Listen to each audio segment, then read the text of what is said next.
Okay, so we have our first announcement popping up in the view. The next thing we want to do is set up a system where we can have several different announcements take place as the player keeps pressing the button over here on the wall. So I'm going to jump back over here into Kismet. Let's go ahead and disconnect our play announcement. I'll just hold down the Alt key and click on the input for our play announcement, and we'll slide this guy out of the way. Now let's come up with a few different things that our little announcement system could say. So I'm going to grab our little node we have here, hold down Control, hit C, and then V, so that I just copied and pasted. And then I'll paste in, let's say, just a few more copies. So I have 5 total. All right, so the first one basically says that this will not turn on the lights. And then let's do the next one. We'll say, please leave this switch alone.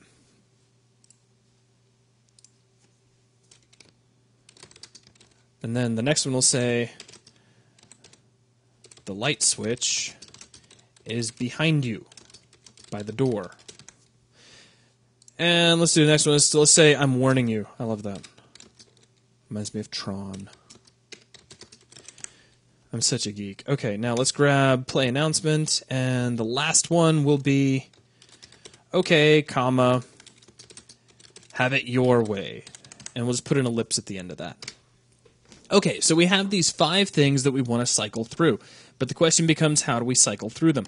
Well, previously, we used a switch to toggle between the on and off states of our material, and we can also use a switch to cycle through all of these different announcements.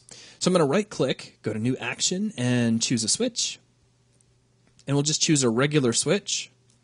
Now, obviously, we do not have enough links, so go ahead and take your link count and set that from 1 up to 5.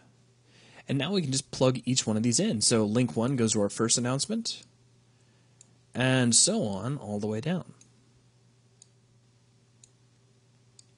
And the nature of this switch is such that the first time we get an input, it'll send a signal out to link 1, then link 2, then link 3, then 4, then 5. So we get everybody played back one after the other. Now I'm going to drag out from the used into this switch, and our switching system is now in place. Let's give this just a quick test.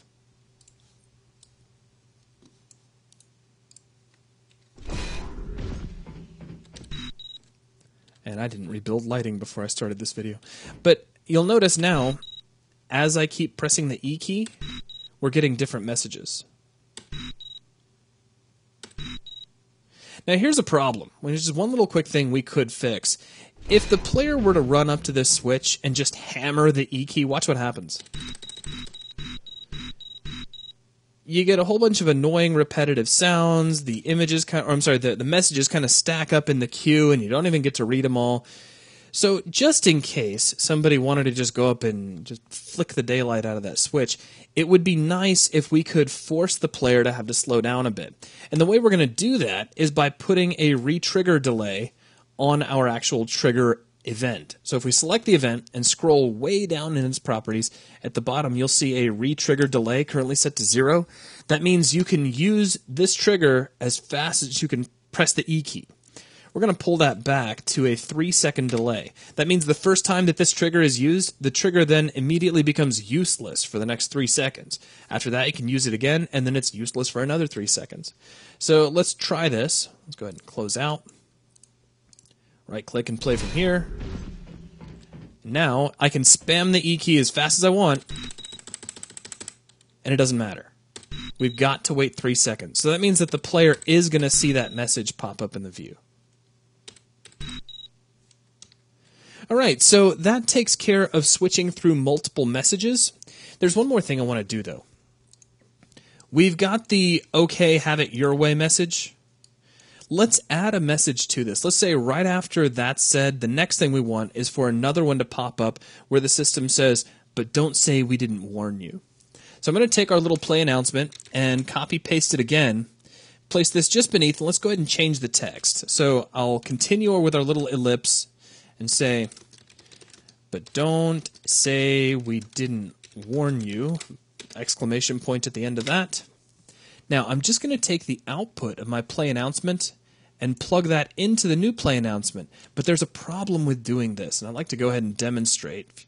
So let's jump in real quick, and we'll just wait through this one. So there's our first message, second message, third message. We're giving plenty of time for these to fade out, which is nice. Now watch this. See, they both come in at the same time, and the two sound effects kind of stack up one after the other, which is no good. We need some sort of a delay in between those two announcements. To add that, we could add a delay sequence object. There actually is a sequence object specifically for that, but because we're going to be using a static and unchanging delay, what I'm going to do instead is take the output of our play announcement, right-click on it, and from the menu that pops up, you can choose Set Activate Delay. This is kind of like an inline delay. It doesn't require a node of its very own. This can be put on any output or input, and it can be very useful.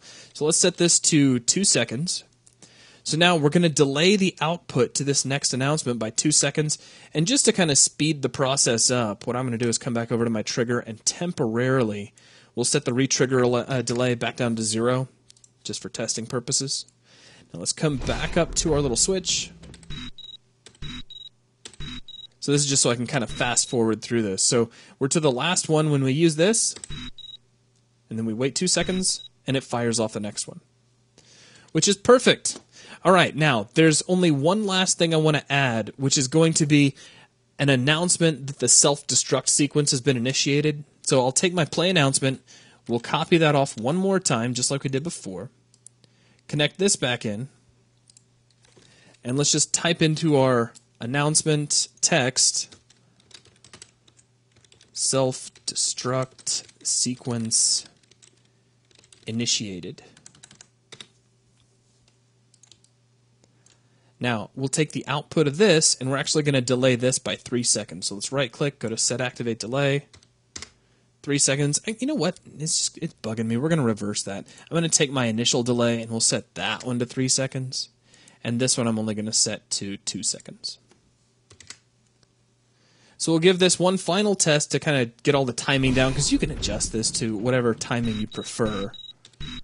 So we'll fast forward to the end. Now, here's what we get. Have it your way, but don't say we didn't warn you.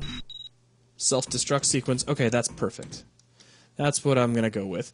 So now the last thing I'm going to do, just to kind of clean my mess up, is take my retrigger delay, set that back up to 3, and that will wrap it up for this portion of our Kismet sequence. So go ahead and save your level, and then we'll continue in the next level. And this time I really will build lighting before the next video. Kismet.